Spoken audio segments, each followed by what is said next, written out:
How to migrate to Australia. If you're going to take everything I'm going to say to you here very serious, you can actually migrate to Australia in less than 6 months. Yes, I kid you not, in less than 6 months. How to migrate to Australia.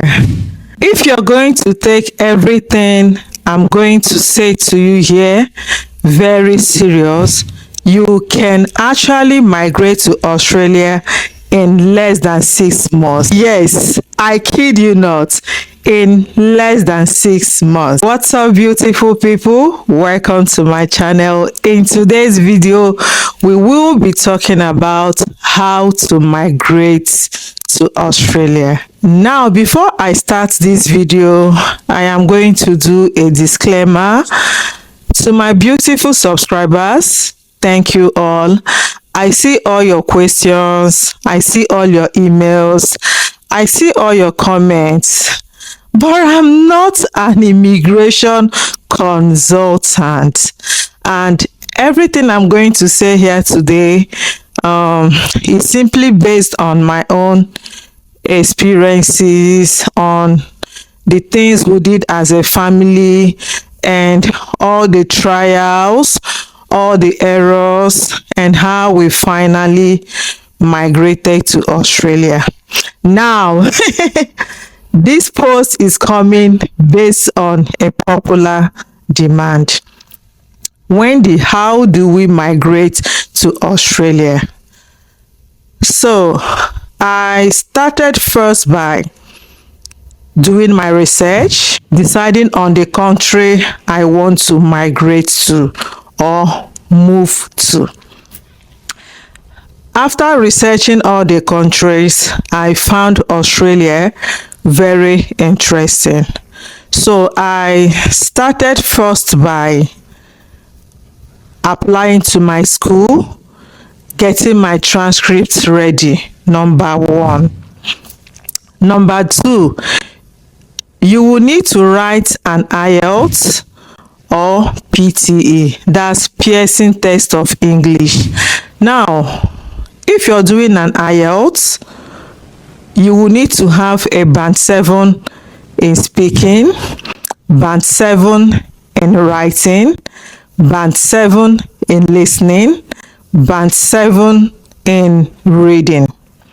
If you're doing Pearson Test of English, you will need to have at least 65 in speaking, 65 in reading, 65 in listening, 65 in writing. That's number 2 now, right? So number 3 now, you need to reach out to the assessing body. So my background is in medical laboratory science, which is what we know here as pathology, right? And my assessing body is AIMS, that's Australian Institute of Medical Sciences. So after getting your English exam, now you would now apply.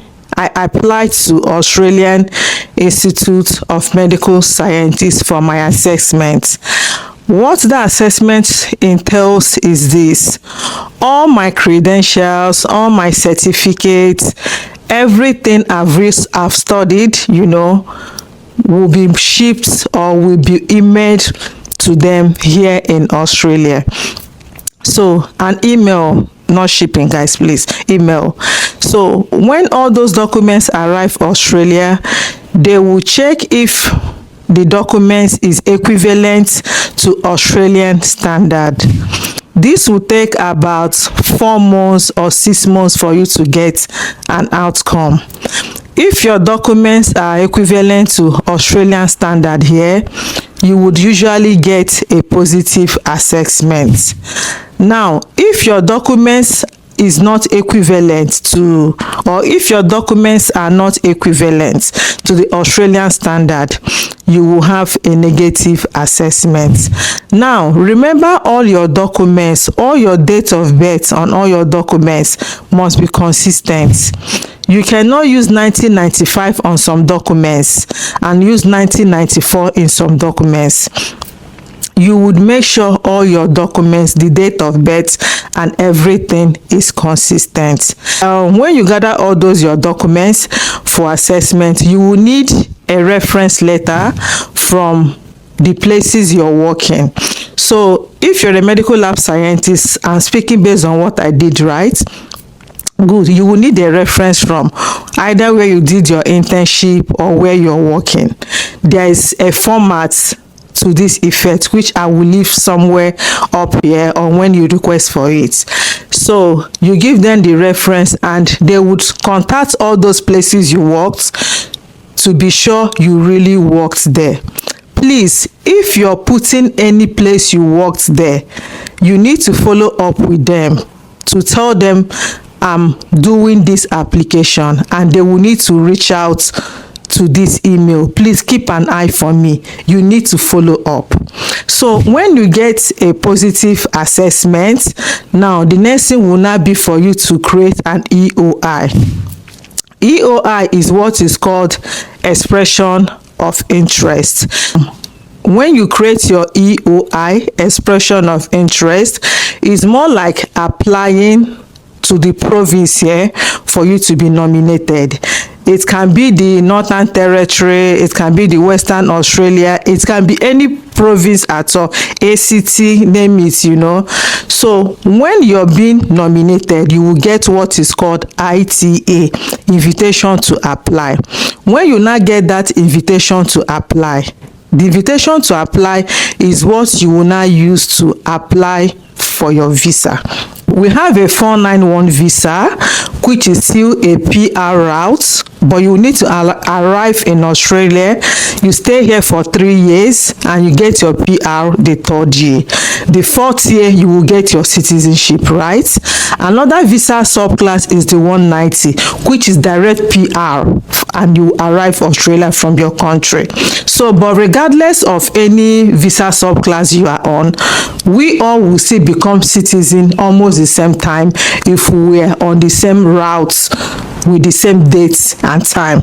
Making sense, right? Okay. Now, somebody is asking me the cost of the application and everything. The English test, I think now, PTE or even IELTS is almost 250,000-300,000 in Naira. Then the assessment fee then, I think we paid about 1,200 AUD, which is equivalent to 1.1 million in Naira. Then after the assessment stage, when you now get to the ITA, so that's invitation to apply, right? That is when you will now pay for your visa application. So I might need to check this now before I proceed to get the exact price of the visa fee.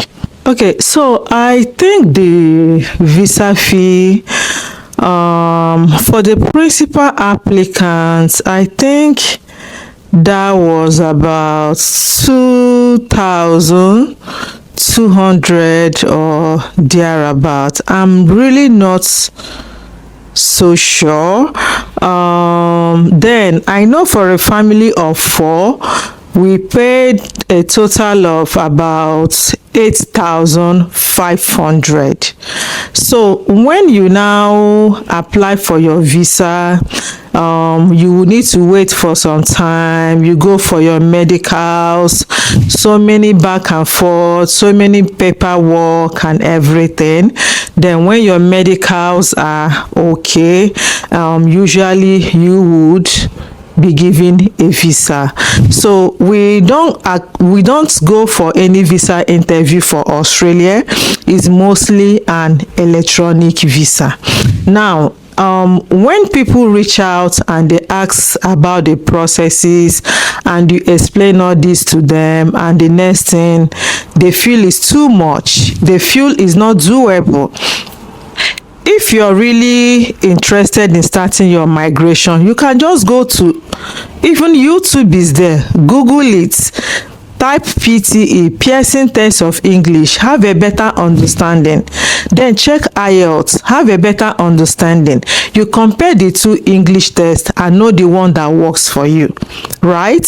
Then if it's PTE, like I would always recommend doing PTE because I feel it's easier to pass. I don't know if it's right. I feel it's easier to pass. Then you can now, if it's for PTE, you can download some sites for tutorials, App Uni, APE Uni, you know. The studying on any of these sites to have better understanding. You can now write the English exam and start your assessment. Some assessing bodies too, you can start first and do your English test later on, you know. But the importance of starting this journey cannot be overemphasized. Like, I think we don't need anyone's opinion. You don't need anyone to really validate your happiness. You need to pursue your dreams by yourself. Like, take your migration journey seriously. If it requires you to work, keep working till you get there. If it requires you to run, keep running till you get there. If it requires you to jump, keep jumping till you get there. In my next video, I will be able to shed more light on the different pathways, different assessing body. Like, I would be able to do a lot more, you know. Yeah, but if you have any more question based on this, just kindly reach out and maybe I would guide you more on this. Thank you. See you guys in my next one. Bye.